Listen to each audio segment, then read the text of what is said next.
Welcome, dear time travelers, to this channel where history and art intersect to illuminate the shadows of the past. Here, every story is a gateway to times long gone, yet strangely familiar.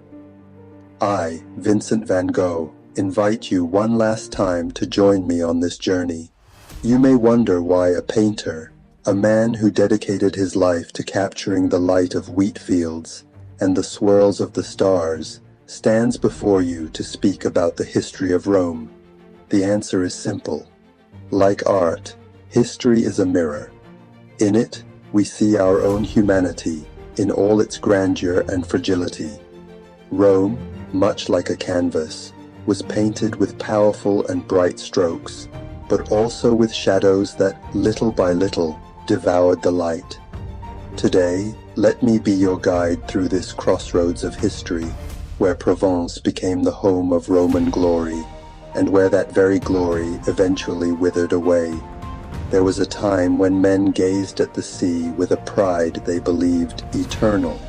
Mare nostrum, they said, ours, implying that this vast and endless sea bent to the will of Rome.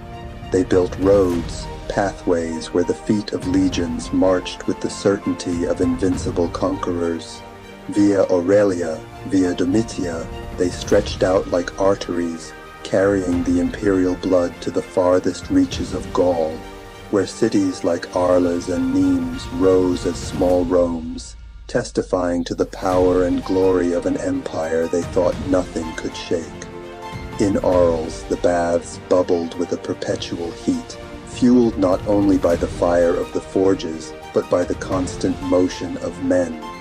In the baths, the patricians would slip into a blissful torpor, forgetting that behind these marble walls, the shadows of decline were beginning to thicken.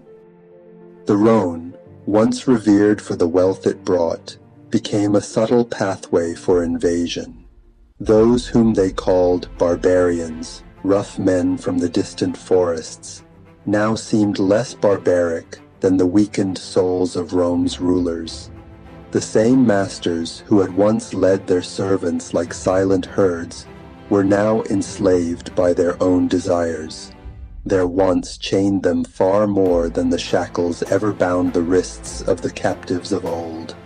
The amphitheater of Arles still echoed with the cries of gladiators, with the cheers of the people, but those cheers were no longer the sound of past grandeur.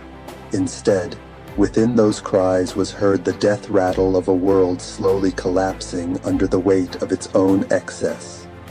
The empire had forgotten that the brilliance of its monuments could not hide the internal rot. Like a man silently ravaged by illness, the Roman Empire was dying, not under the blows of invaders, but under the burden of its own moral decline. The Forum, once the center of civic life, had turned into a theater of sordid political games, where intrigues mattered more than virtues.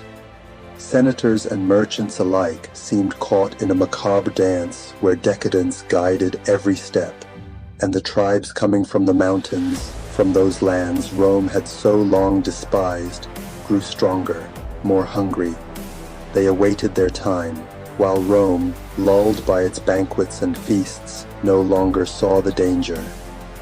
The city of Arles, once a bustling crossroads between the Rhone and the Via Domitia, where patricians and merchants crossed paths in the shadow of villas and palaces, gradually became a relic, a living museum of a dying Rome. But life in the streets was still animated. People danced on a volcano, unaware that the lava was rising. How did we get here? They sometimes wondered, their eyes raised to the sky, as if to question the gods who had once smiled upon Rome. And in that questioning lay the truth. The gods had never smiled on those who gave themselves up to idleness and endless pleasures. It was no longer the barbarian tribes destroying Rome. It was the Romans themselves. And yet, amid all this, some continued to dream. They dreamed of a Rome that would rise again, of a strength that would return. But they no longer sought that strength in laws, in discipline, or in the values of their ancestors. They sought it in easy pleasures, in the illusion of power they had already lost. They built statues, erected arches, but these monuments were nothing more than ghosts of their past glory. Rome was no longer Rome. It was only a shadow, slowly fading, and that shadow stretched over the entire empire, from the Mediterranean to the Alps, from the Rhone to the Gate of Spain. The decline of Rome was already etched in its stones, yet it would take time for humanity to fully recognize it.